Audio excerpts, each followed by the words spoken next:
Welcome back to the Ref Show. We have the pleasure of Paul McGuinness' company, former Manchester United youth coach, and Dean Mohareb is here as well, who of course is, among other things, tournament director for the Youdan Trophy, which is coming up next month. Prospects for that are very, very exciting. We'll check those out with Dean in a moment.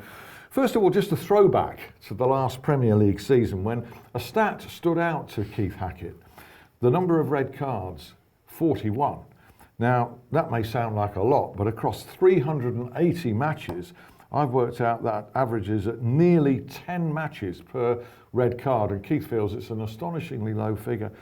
What's your assessment of that, Dean? Yeah, I think there's been a lot of work over the years, Paul was saying before, around player education. You know, the clubs, when Paul was at Man United, we used to go in, do a session on the laws of the game. So I think, you know, that group of players is now coming through to play in the Premier League. So I think there's a lot of work being done on player education. I think there's a lot of better discipline around challenges. In particular, players know now if they go over the top of the ball, if they leave the ground, they run the risk of a red card. And even if you take the sort of, we said before, some of the ones that were missed, it still wouldn't have increased it that much. So yeah, it's credit to the players, I think. Do you agree with that? Yeah, I think, you know, slowly we're moving from the culture of the traditional British game. It's still there on a Sunday league, it's still there within lots of people who've grown up in that, pundits included, who quite often come in, well, what's wrong with that tackle, you know, when it's quite obviously against the laws of the game. So we're still fighting a little bit that, but maybe it is that people are learning, that kids are learning that they know what is the right challenge and what isn't, so discipline may be better. And if you go back to Germany winning the World Cup, I think they had the lowest amount of free kicks against them. It was something they really planned for, and clever coaches will do that. They will make sure the players don't give away stupid fouls and lose control. A cultural element lies at the heart of this that you referred to, Paul.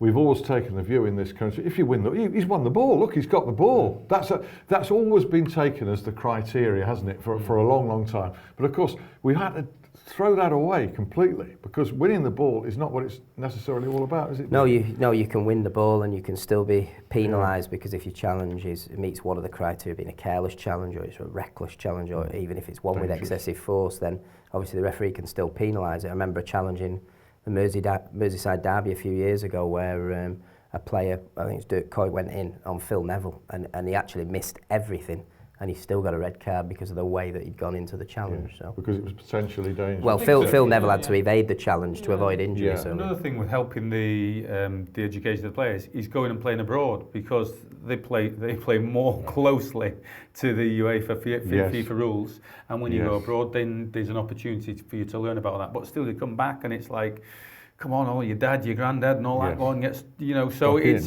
understanding we want that aggressiveness in football, because it's exciting using your body in an aggressive way, but you've got to also be very clever about the way you do it, so that it's a technique. Challenging for the ball is a technique, whereas sometimes it's just been an aggressive act that's out of control, really.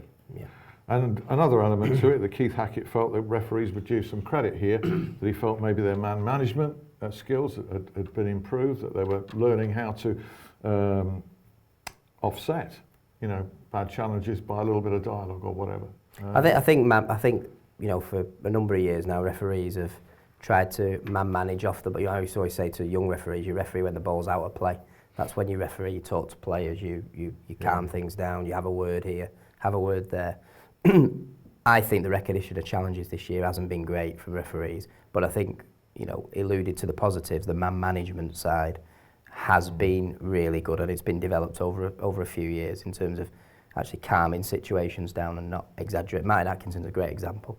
So he remains completely calm while things go on around him. So credit where credit's due to the referees. And also credit when you know, we all want to have our say and criticise or so on, but the pressure that the referees are under, the microscope they're under is incredible.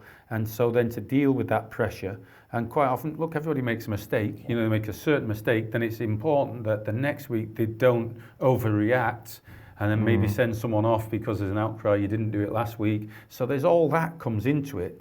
And the more and more experience the referees get, and the best training they get, then that can be part of eradicating those mistakes. Seems to me as well, at the top level, they're between the devil and the deep blue sea, between this political requirement to keep 11 players against 11 on the field and to manage the situation. If you can get away with not issuing a yellow card, even though it probably is a yellow card, do it, just between that and, oh, look, he's let that go unchecked. What kind of example is that to kids on the park field, etc., etc.? So you're between those two already, aren't you? All the keeping time. 11 on. I forget who it was the other week in a conversation, an interview, said, well, don't send them off, keep them on, but give them an almighty fine. For the next week, and you'll see how many players, do it again, or the clubs. Gary Megson was here. Was Gary Megson who said it? Yes, he was it on this advocated. show? I wasn't sure. He said to really drive the message home, don't hurt the club with a fine, hurt the individual player. And he felt that they would stop. I think he was talking about simulation and stuff like that as well, in that regard. Yeah. I think as well, just to sort of wrap that bit up, people, what Paul says about the pressure of referees. People will often say, well, the referee's made a mistake, he don't care, he'll be out next week. Referees care. Referees go home, they watch the DVD. It hurts when you make a mistake because, and particularly if you make a high profile mistake, it hurts. Yeah. And you make sure that you evaluate that yourself, you work with your coaching team. So referees do care about mistakes. Yeah, and who wants to see themselves berated on TV and in the newspapers? Yeah, it's not. And no human being wants that. No. So to say they don't care is quite ludicrous. No, really. They do. I think sometimes maybe, and a point that Keith Hackett would make, I'm sure if he was here, is that sometimes the professional ones are actually let down by their bosses when they're not dropped, because then there is if they're consistently making mistakes, they need to be treated surely like players and left out of the team for a little bit. Well, it's got to be consistent. You can't drop a referee. You wouldn't drop just a player. Not for one mistake. You wouldn't drop a player for one mistake. You wouldn't drop a referee for one mistake. It's got to be consistent. But there's not enough depth in the squad in the Premier League referees to adopt that approach of dropping them. We've only got 17 referees, 18 now with Chris Kavanagh on. The age profile of the referees is frightening. 2 over 50, 11 over 45. 2/3 of the list over the age of 45. Yeah. So we've got a succession plan, we've got to bring referees through, but we've also got to make sure that the referees who are at that level can referee any game week in, week out, and that depth isn't there at the moment. Check out the You Are the Ref website for more on that from Dean. Now finally, got 2 or 3 minutes left, the Youdan Trophy is coming. Just how many teams this year? It's really expanded. Yeah, so this year it takes place in Sheffield, 31st of July to the 4th of August. We've got 40 teams taking part this year. We've got referees from 12 different countries.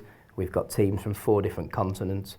Teams like Man United, Everton, Crystal Palace, so your sort of Premier League teams. And then joining them, we've got FC Basel. We've got teams from the Middle East. We've got teams from North America, Seattle Sounders, Houston Dynamos. It's a fantastic tournament, U14 and U16. And it very much is about what Paul said there about giving players that early experience to international football, playing against different cultures, different teams, different styles. Yeah. All the games are videoed. The clubs get access to that video after the game. Players can self-evaluate. We have workshops in the evening. Great tournament, absolutely fantastic tournament. It's become absolutely a truly global tournament, hasn't it? When you think it started out as the world's first cup competition between a couple of teams in Sheffield, it's become global. Yeah. Well, tournaments are the most important thing, I think, when it comes to development, or one of the most important things. And really, we look at England, they keep struggling in tournaments. Well, how do you rectify that? Play more tournaments. We need more tournaments in this country. You can go abroad, but it's not quite the same age group, January to January. We need to change the January to January age groups. Reading educationally, there's a guy called John Hattie who's gone through every type of incident can help in education. And giving them a score. Right. And one of the ones that is the very top is outward bound courses where they go away from home. They're out of the normal comfort zone. Now, in football, tournaments are that very, very potent learning tool. They're fantastic, especially if you manage them properly. You see players evolve in front of your own eyes, and this Youdan Trophy is a fantastic experience for them, I'm sure. Learning social skills too.